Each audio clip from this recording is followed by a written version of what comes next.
Ci siamo incrociate alla Festa del Cinema di Roma, finalmente oggi abbiamo un po' di tempo per parlare con calma in redazione insieme a Rita Abela. Benvenuta Rita. Grazie, grazie. Ciao a tutte e a tutti. Come stai? Come va? Bene, bene, Sei... bene, sto bene. Ti vedo Bene. bene, ti Grazie. vedo bene. Anche io Nel ti vedo frattempo, benissimo. grazie.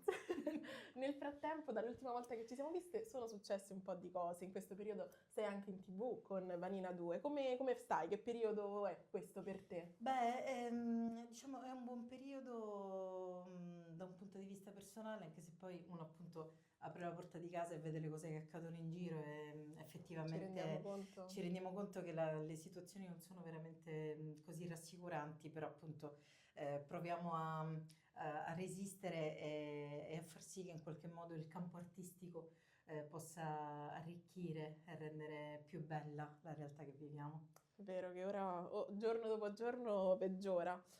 In questo periodo, quindi, il pubblico ti sta vedendo in Vanina Sì, 2. sì, Innanzitutto complimenti. Che grazie. esperienza è stata entrare in una serie che aveva già conquistato il suo pubblico? Beh, Vanina è un prodotto che anch'io personalmente amo moltissimo, ho amato moltissimo sin dalla prima stagione e entrarci con questo ruolo di questa giornalista è bellissimo per diversi motivi, sia da un punto di vista produttivo perché è un prodotto Palomar e con loro si lavora veramente bene, dal punto di vista registico abbiamo avuto quest'anno due registi che si sono alternati, Davide Marengo e Riccardo Mosca nei quattro episodi, due ciascuno. E la troupe è stupenda, il cast è straordinario perché Meglio sono di così? colleghe e colleghi eccezionali. Dici, ma sarebbe bello lavorare sempre con persone così. E il ruolo mi piace moltissimo, quindi è stato veramente molto bello.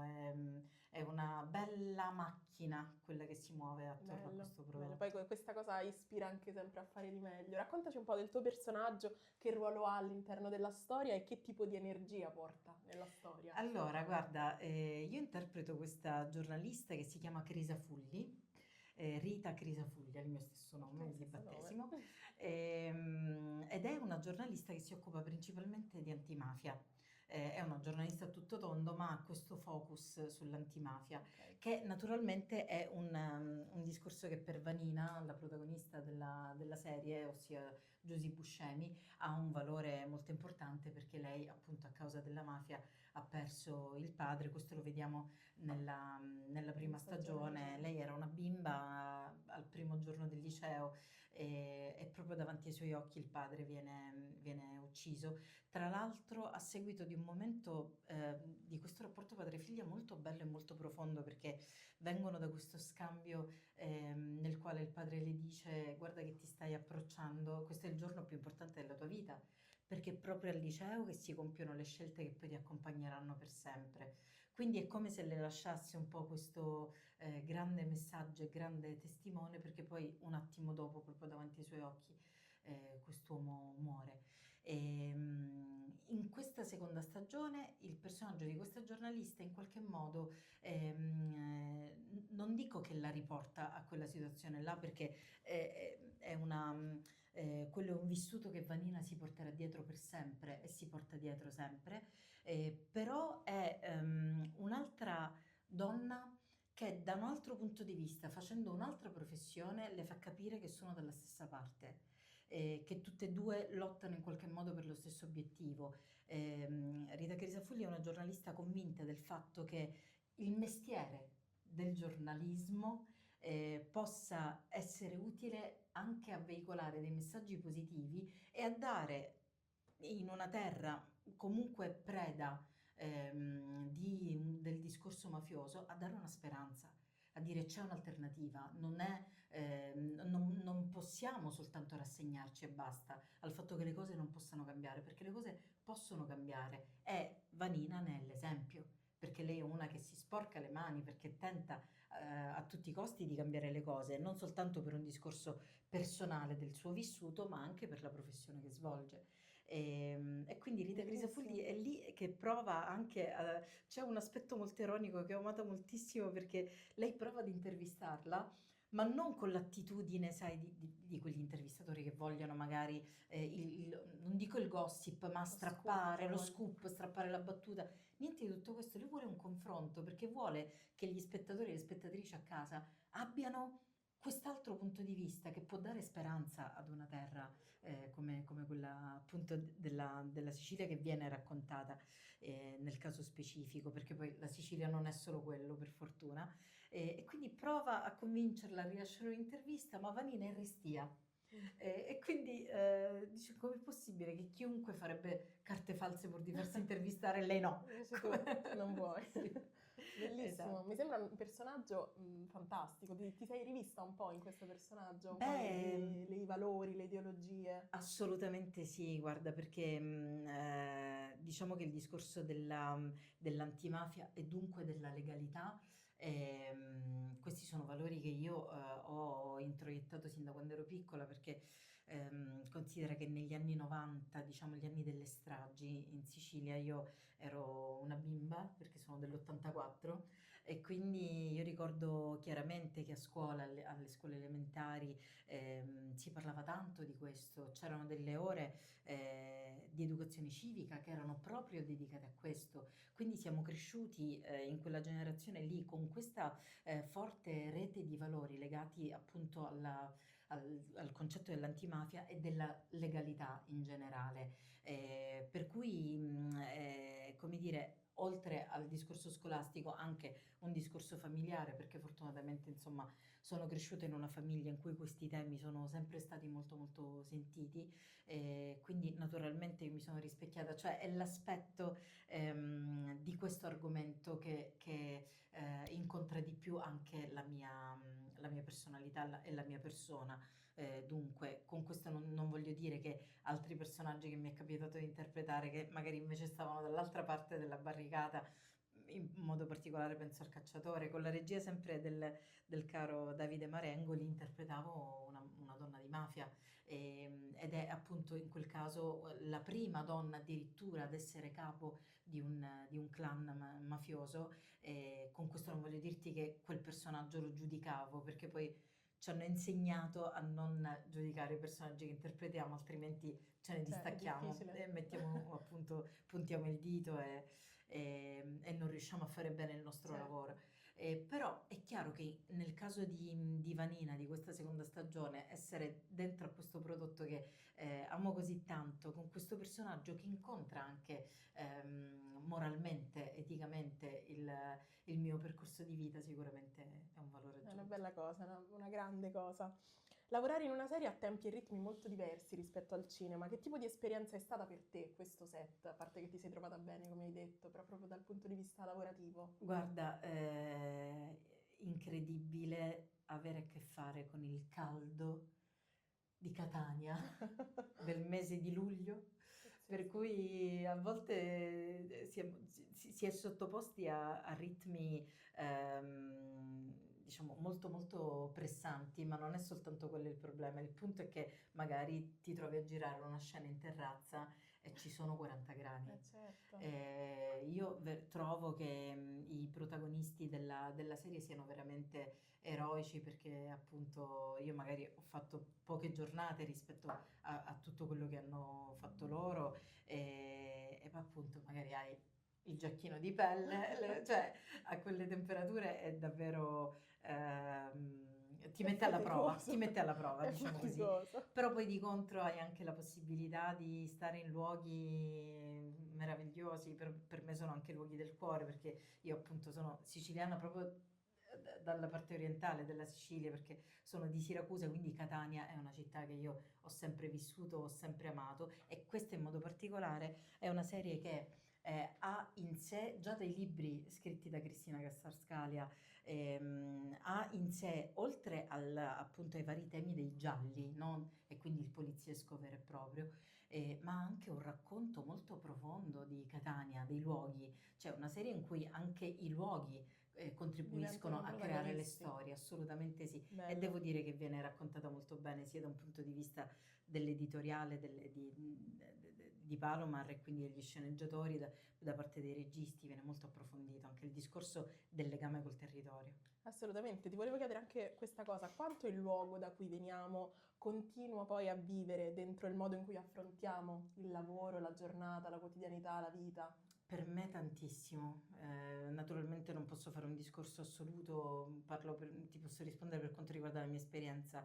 Moltissimo, moltissimo. Io ho avuto la fortuna di nascere in una terra che, per quanto sia terra di contraddizioni, appunto veniamo al discorso appena fatto sulla mafia purtroppo, ma è anche una terra che ti stupisce ogni giorno per la bellezza che ha.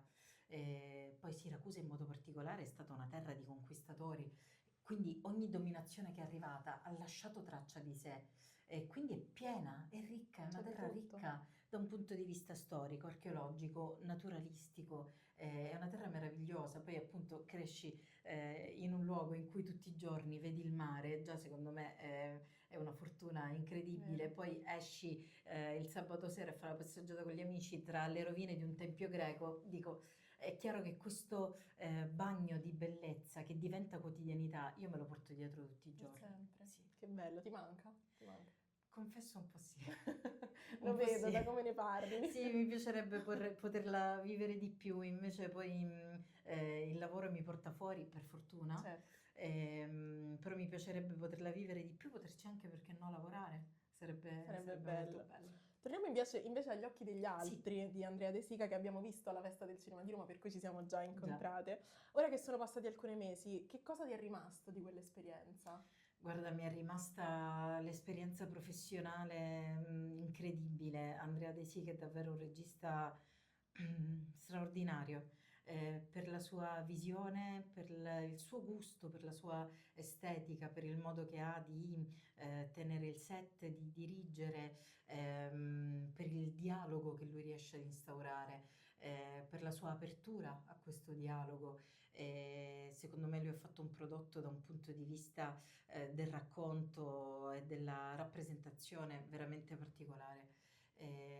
C'è questa eleganza di fondo che mi piace moltissimo, fa un racconto di un'epoca passata in maniera non nostalgica, ma raccontando in maniera anzi molto cruda tutte le contraddizioni che c'erano, che poi sono stranamente, incredibilmente attuali. E quindi mi porto questo, e mi porto anche il bel rapporto con il gruppo di lavoro, perché avere lavorato con attrici come Jasmine Trinca, come Anna Ferzetti, Filippo Timi, è stata veramente un'esperienza incredibile, perché poi umanamente sono persone che mi hanno dato moltissimo. Che Ho bello. visto ieri Anna Ferzetti a teatro, in questo Ah, spettacolo, le straordinarie, quindi è bello poi è rimasto ritrovarsi. Sì, sì, sì, è bellissimo, bellissimo. bellissimo. E il film riflette molto sull'idea dello sguardo e su quanto poi lo sguardo ci influenzi, ci possa influenzare le persone che siamo. Da attrice questa è una cosa con cui ti confronti spesso? Eh beh sì, per forza di cose, nel senso che il nostro lavoro è fatto, comunque passiamo sempre da un giudizio, no? Anche quando vai a fare un provino o quando mandi un self-tape, che sono, diciamo, ormai sono diventati la base di Certo. questo lavoro, per cui ciascuno di noi a casa propria ha allestito Un luci, set, sì, qualcosa sì, per... luci, treppiedi, fondali, ho ridipinto una parete apposta, Addirittura proprio apposta apposta per per i avere un self-tape. fondale, esatto. E quindi è chiaro che noi sappiamo che mandiamo un materiale o andiamo a fare un provino e passiamo obbligatoriamente sotto un giudizio, sotto il giudizio di uno sguardo appunto altrui. Se poi a questo aggiungiamo il fatto che in modo particolare credo che sul femminile ci sia un'attenzione particolare dal punto di vista del giudizio, dello sguardo, di come veniamo anche raccontate, io credo che sia, ma forse è una cosa proprio legata alla nostra società, questa in Sicuramente, generale, sì. sicuramente. Lo sguardo altrui Sì, influenza tutti, a sì, sì, prescindere sì, ma anche dall'ambiente in perché cui è. vedi su un telefonino hai gli occhi veramente puntati addosso anche di gente che non hai mai incontrato neanche Certo, nella vita da un punto di vista proprio fisico, di contatto reale, e anche lì c'è uno sguardo, c'è un giudizio, a portata veramente di un click il commento anche, diciamo, poco gradevole, diciamo così. assolutamente. Prima di essere attrice sei spettatrice, cosa ti piace guardare? C'è qualcosa, qualche genere, film, serie che magari ci vuoi consigliare? Ah, guarda, io diciamo mi appassiono moltissimo alle serie TV che hanno qualcosa di psicologico. Ok, E, da un punto di vista del cinema, invece, amo moltissimo i film che vanno in profondità. Io ancora oggi, l'ho visto forse un mese fa, ancora oggi mi porto dietro l'emozione dell'aver visto Hamnet mm, al cinema. Tra l'altro l'ho visto a Roma e dunque in lingua originale, perché non in tutte le città è possibile purtroppo no. vederlo al cinema in lingua originale. L'ho visto in lingua originale ed è stata una esperienza che ancora mi porto dietro. Cioè io uscendo da quella sala ho pensato, ecco qual è lo scopo di questo mestiere, cioè lasciare Bello. traccia in verticalità da un punto di vista emotivo di qualcosa che veramente ti entra dentro e ti strappa le viscere con delle interpretazioni, tutti bravissimi È in quel vero. film. Catartico, Sì, veramente, veramente sì. catartico, il racconto anche di un aspetto privato della vita di Shakespeare. Poi, appunto, come sai, io vengo dal teatro, Shakespeare l'ho studiato in lungo e largo, ho visto tanta filmografia fatta su di lui, nessuno mai era sceso così in fondo rispetto al privato senza coinvolgere l'aspetto teatrale Certo. che arriva nel film soltanto alla fine ed arriva proprio perché ci fa capire che quello è l'unico modo che lui conosce per poter elaborare un dolore. Mi è piaciuto tantissimo. Bello, bellissimo. E per concludere, dopo esperienze come Vanina agli occhi degli altri, che tipo di personaggi senti il desiderio di esplorare adesso? Guarda, questo è un momento storico così particolare che mi piacerebbe essere il mezzo, il tramite, per raccontare delle storie che riportino all'umanità. Che bella questa cosa, Perché bellissima. secondo me ne abbiamo tanto bisogno, forse ci stiamo veramente troppo disumanizzando. Io non voglio chiaramente demonizzare anche il progresso tecnologico e le intelligenze artificiali perché fanno parte della Del storia dell'uomo, progresso, appunto, del certo. progresso. È solo che appunto io vedo che sono degli strumenti che vanno avanti con una rapidità tale, in maniera così esponenziale, che forse il rischio è che ci si addormenti un po', ci si sopisca, che venga sopito anche un po' lo spirito critico, il senso appunto di studio, di interrogarsi sulle cose, La perché è curiosità, tutto a che è portata, ciò che ci rende bravissima, umani. esatto, è tutto così talmente facile, a portata di mano, che io ho paura di questo e se viene meno la curiosità per l'appunto e dunque il senso critico, rischia di venir meno anche il senso di verità nel racconto delle cose, della storia e dunque dell'umanità. Per quello mi piacerebbe che si raccontassero storie che vanno in questa direzione. Rita, io te lo auguro, ti ringrazio tanto Grazie, per questa bella chiacchierata, ti grazie a aspettiamo te. quando vuoi, questa è casa tua. Grazie, io infatti mi Grazie, sento a casa, sono anzi ora mi contenta. trasferisco. Assolutamente, ci vediamo domani allora. Ciao, grazie.